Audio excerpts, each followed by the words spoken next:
Hi, everyone. Welcome to another hip dysplasia experience with Miles for Hips.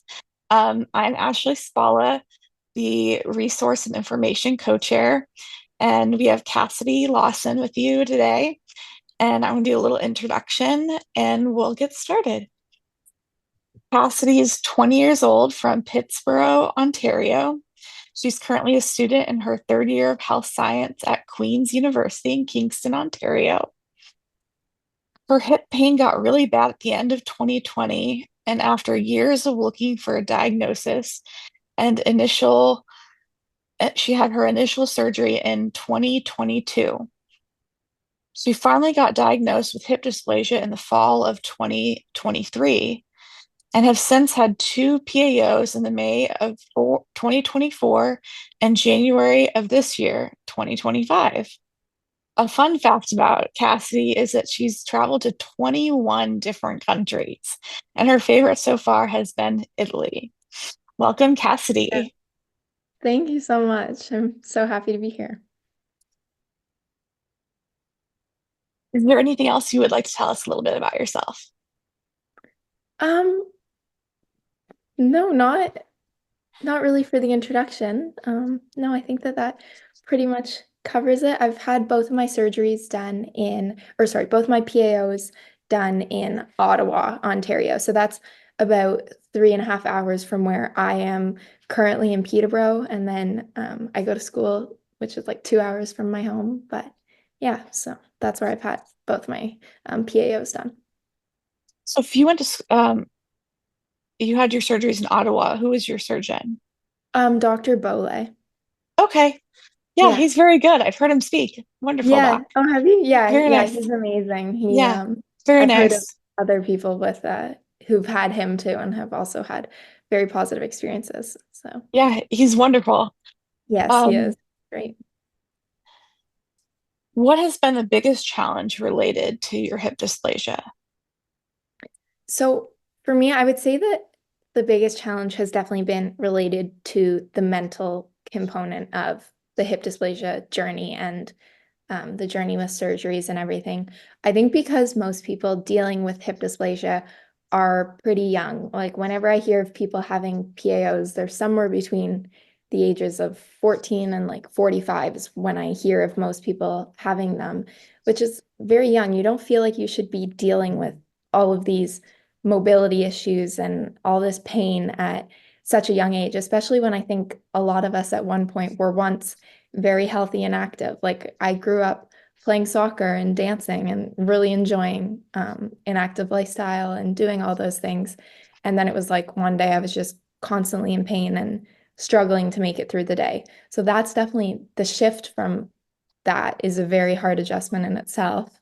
And then I think another part is just like with the mental component of it is for me watching all my friends do things that I wish I could do has been so difficult. Like seeing all my friends go out or even just going shopping and walking around and enjoying themselves. Like that's hard. I vividly remember one night watching a bunch of my friends. They were up and doing Just Dance, and it was like everything in me just wished that I could get up there with them and dance and not think about my hips or be in pain. So I think that that aspect of it takes a real toll mentally. And it's almost like for me, I found like the pain, it never fully allowed me to enjoy anything, even things that I was like, this is something that I usually love and would love to do. It's like a little part of the enjoyment is taken away because you're constantly in pain, which that's a very hard thing to wrap your head around when you feel like, why am I not loving this as much as I should? And I think it's because you are in pain doing it, and it's just not the same as it would be otherwise. And I know that when the day comes that I am not in pain all the time, those experiences will be that much more special to me, for sure. And along with to continue with the mental part of it, I think being told, no, you're fine is so difficult. Like I went for, I saw over 8 orthopedic surgeons who all told me, like, no, you don't have hip dysplasia. Definitely not. I had one doctor who I remember looked at me and she's like, oh my gosh, I would never, ever operate on you no matter what. She was like, I would never touch you. And I was like, okay, but it was constantly getting x-rays back and no, you're fine, MRIs, you're normal, like everything. And I was told like it's because I'm tall. I'm 5'11", and they were like, "Oh, your hip pain's because you're tall." My favorite was we ended up driving 8 hours to a hospital to see a hip specialist who we were like super hopeful to get some answers from. And he gave me 3 stretches and told me to do them, and in 3 months I'd be better. And this was after 3 years of hip pain and like nothing helping. At this point, I had my surgery in 2022 that was for a labral tear, and it didn't help me at all, which now we know is because they weren't really addressing the root of the problem. They were kind of just band-aiding what was likely a result of the hip dysplasia. So for anyone else who, because I hear it a lot with people with hip dysplasia, they go for so long of being told, like, no, there isn't anything wrong. Keep up with your physical therapy, like all of that. That is so draining to just not be validated. I had such a like sense of relief and weight off my shoulders when I finally got diagnosed with hip dysplasia. It was like, oh my goodness, there is something actually wrong with me. Like there is a reason that I've been feeling like this for the past number of years. And lastly, kind of unrelated to the mental component of it, but a challenge that I've really struggled with hip dysplasia is the fact that I think people don't understand that hip dysplasia goes far beyond the hips. Like for me, it was like constant thigh pain, calf pain, knee pain. Like I had a lot of radiating pain in my legs. And that for me was one of the biggest challenges dealing with the pain has been the radiating pain of it, where people might not understand that, yeah, my hips are the issue, but it's affecting a lot more than just my hips. But, yeah. That's wonderfully stated. And the mental health component is such a huge part, and I think underappreciated a lot of times in the medical field. And um, I was at a hip conference, international hip conference in DC Mhm. in October, and that was Oh, actually brought up quite a bit by yeah. the orthopedic surgeons, and about what they can do better for mental health for their patients. And so that was hopeful for the Yeah. future in regards to that. So they are thinking about that, and they're working on like considering about teams, like working in a team aspect where they bring in a Mhm. psychologist to work on their team.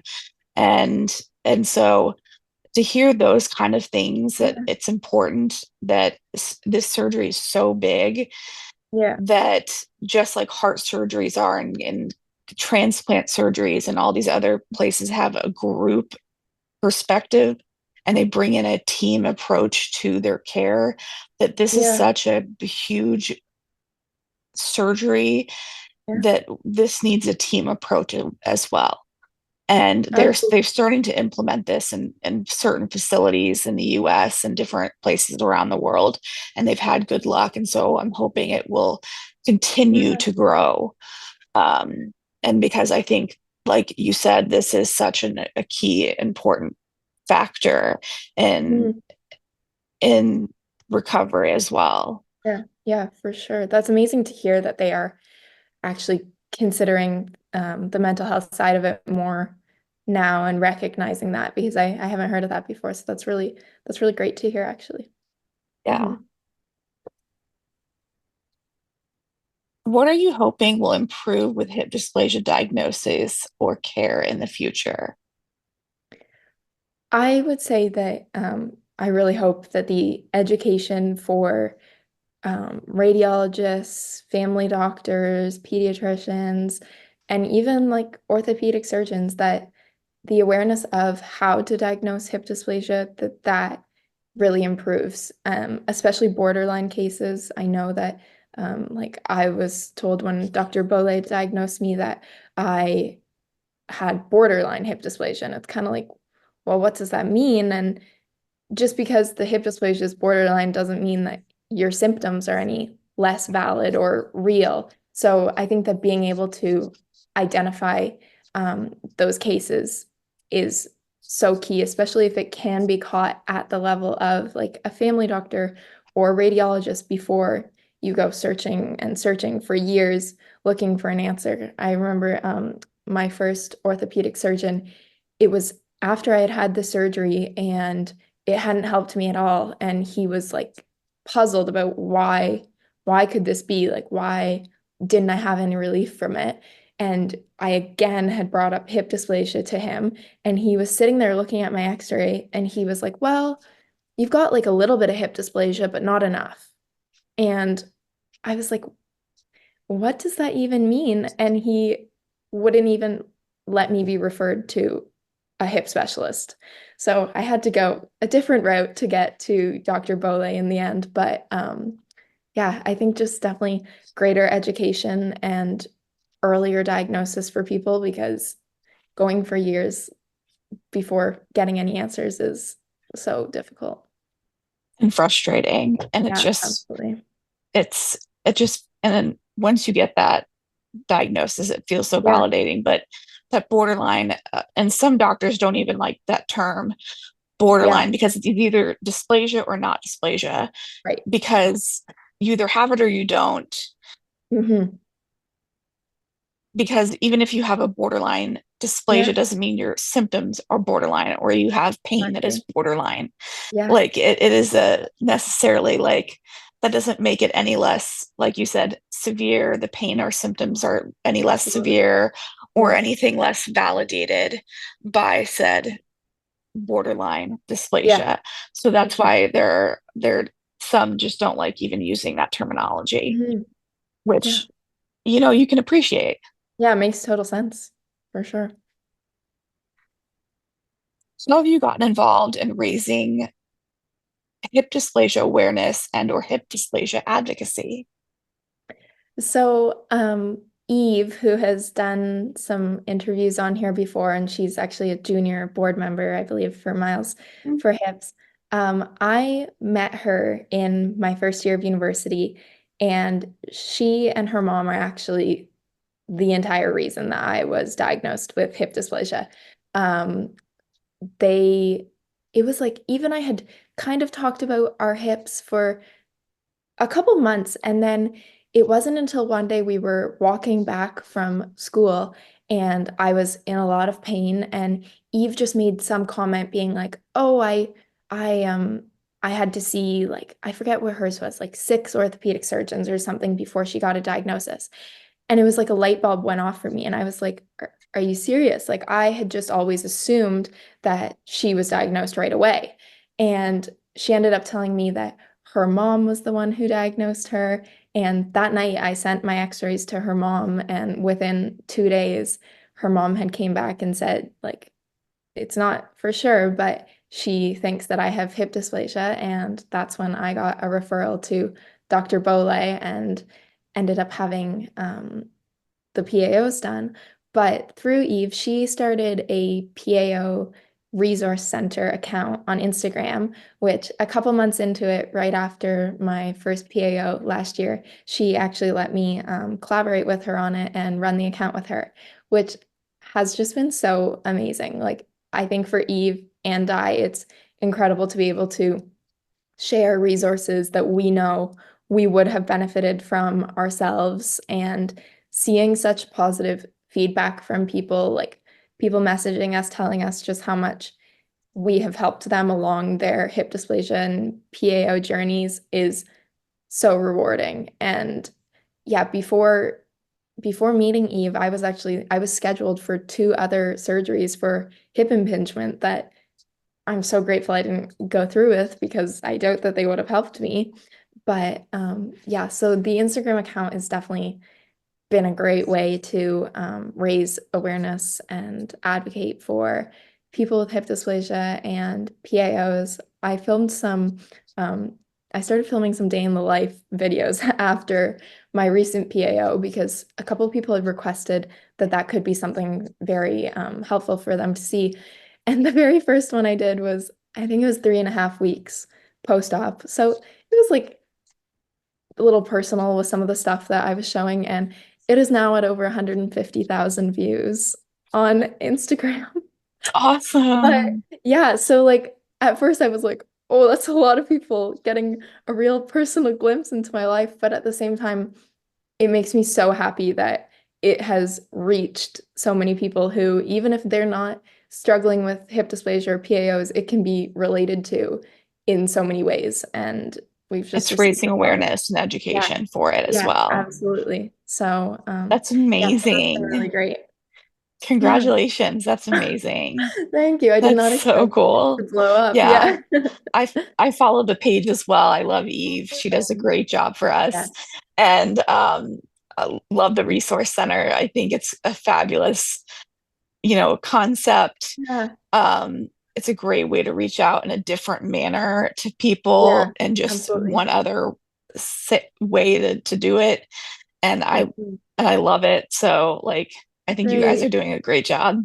Thank you. Yeah, I also like for more like personal family and friends, I started an account before my first PAO just as like a my personal journey for people who were close to me or like just who I knew who were wanting more like personal updates of how I was doing. So I think that that's been really amazing too in terms of raising awareness just for like all of my friends and family who have not really known or understood what hip dysplasia was and PAOs. So it has allowed me to be very like transparent in what I post on that account and showing people more of the realities of It's a it. great So idea yeah, too. Yeah, yeah, to be able to have like a dual account and yeah, show people that you don't for have to sure. show everything on one account. You can make Yes, another and share too. love it. Yeah. What advice do you have for individuals with or caregivers of hip dysplasia? I would say to not give up hope when looking for a diagnosis. Like you truly do know your body best. And even though it can start to feel very convincing when doctors tell you that there's nothing wrong, like I think pursuing looking for answers is so important. And I feel that eventually you will find someone who really listens to you and does give you those answers that you deserve. And to just have hope that things will get better or improve, because I know that that's definitely still something I struggle with. I'm still in the recovery process from, I would say, both of my PAOs. Honestly, I'm still um, dealing with that a lot, but reminding myself that one day, hopefully sooner than later, like that day will come that I am able to do the things that I want to and am feeling so much better. So I think that that's really important. And then I would also say seeking out resources to help. Like at my university, I know that I have gotten student accommodations, which have just been, they've been amazing. They put a special chair in like my classrooms that is padded rather than having to sit on like a plastic chair in classes or exams. And it's just little things like that that are so beneficial and helpful. And I think that like when you search for them or reach out to people, there are so many people that are willing to help. And like after each of my PAOs, I've been to a concert and I've gone in my wheelchair, but everyone has been like so accommodating and you are able to still go out and do these things and enjoy them, even if it takes a little more effort or Yeah. different ways to navigate how to do them. And just for caregivers, I would honestly say that it's okay to be sad too and to like feel the emotional toll that this takes because it is like as much as it's so difficult to go through it, I honestly can't even imagine being someone watching a loved one go through it. So I think that caregivers deserve so much credit and I hope that they know how incredible and appreciated they are because this is absolutely not a journey that could be conquered alone. Oh, absolutely. For Yeah. sure. I give so many props to my parents and support Yeah. system for what they Absolutely. do because there's Yeah. no way I could do this without them. No, definitely not, for sure. For sure. Tell us about a positive interaction with your surgeon or another healthcare professional along your hip dysplasia journey.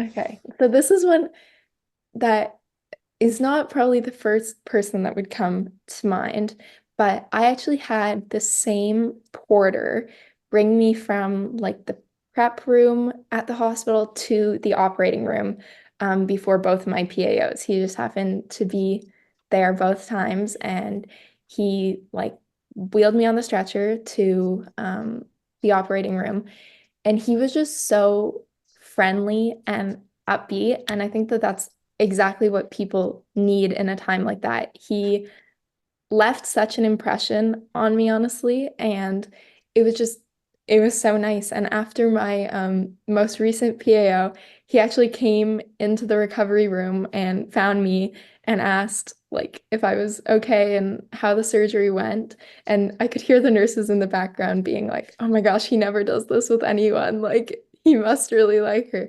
But it just like that meant so much to me, and someone that you might not usually think of when you're thinking about healthcare providers in like the PAO and hip dysplasia journey, but it just shows you that everyone does play such a role, and it's the little things that can mean so much. So he really made an impression on me.